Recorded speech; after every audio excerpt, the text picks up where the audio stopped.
the Texas preparedness for winter problem. By the end of the speech, you will know how we can address the issues with Texas electrical power grid during winter. In the middle of February in Texas, the coldest month of the year, which comes as a relief to most people living here, a break from the heat. But there's a problem. The power goes out and no one knows when it will come back. The topic that I've selected today is one that is known all around the world.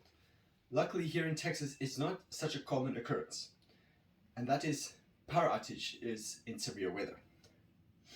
This is an interesting problem and topic for me, as it is a field that I'm studying.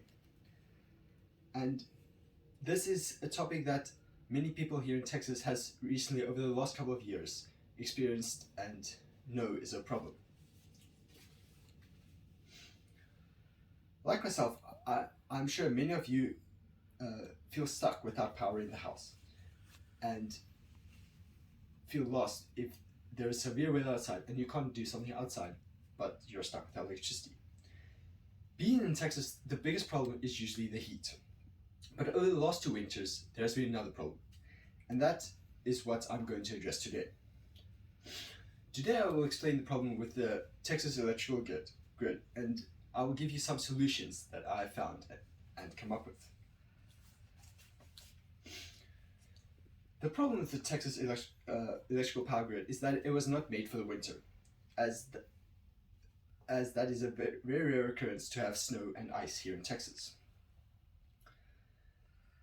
So the problem with most of it is that there is ice that comes on the power lines on the Texas electrical grid.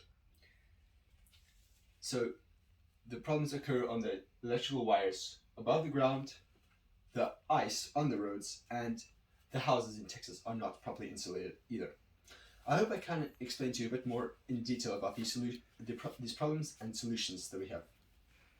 The first problem that we face in the electrical outage is in the houses. This problem caught my attention as it is a field that I'm studying in electrical technology. There's a couple of solutions that we could come up with, and there are some that are expensive and some with low cost.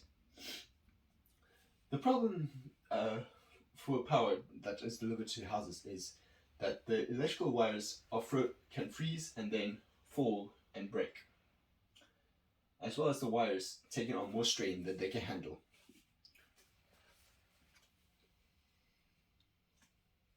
The solution that I found for these is used in states higher up than Texas, and that solution is to bury the power.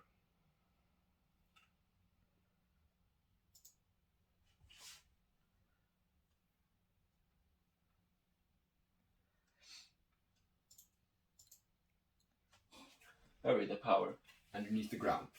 This will protect the electrical cables from ice and snow. This will also help maintain a steady flow even in those conditions. The next problem that occurs is one that has caused many deaths and accidents, and that is that there is ice on the roads. Now, this wouldn't be a problem if you had cars that could travel on the road under those conditions, but unfortunately you don't. And the biggest problem for us here in Texas is what is known as black ice. This is ice that is on the road but is invisible to the naked eye.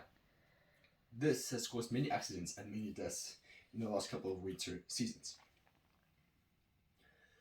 I found this information helpful as it was reported by the Texas.gov website as being one of the highest causes of dangers during the previous snowstorms.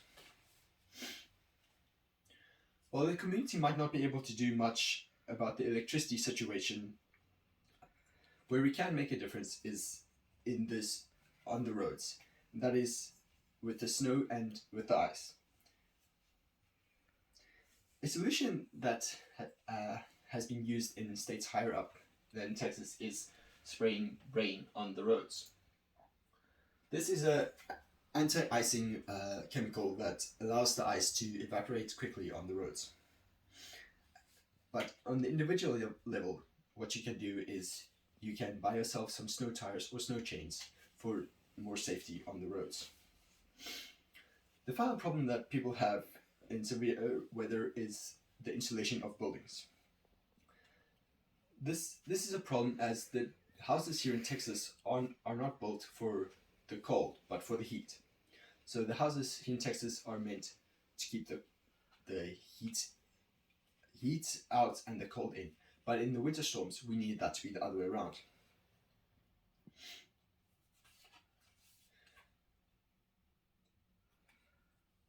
So the solution that I found for the houses is to add more insulation in the housing roof and on the walls on the new houses.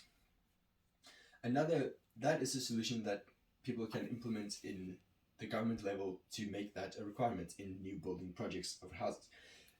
A solution that you can do at an individual level is to buy a backup generator for when your power goes out, so that you can still have electricity and heat inside the house, as well as covering up all the holes where air might come in. These are some of the solutions that I've found and that we as a state and as an individual can implement during the next snowstorm. I think there are many solutions that we can come up with and implement in different ways to save many lives. I hope you could learn something from and as much as I have from the previous winter, and that we can push and expand our minds to new ways in which we can prepare for the next one.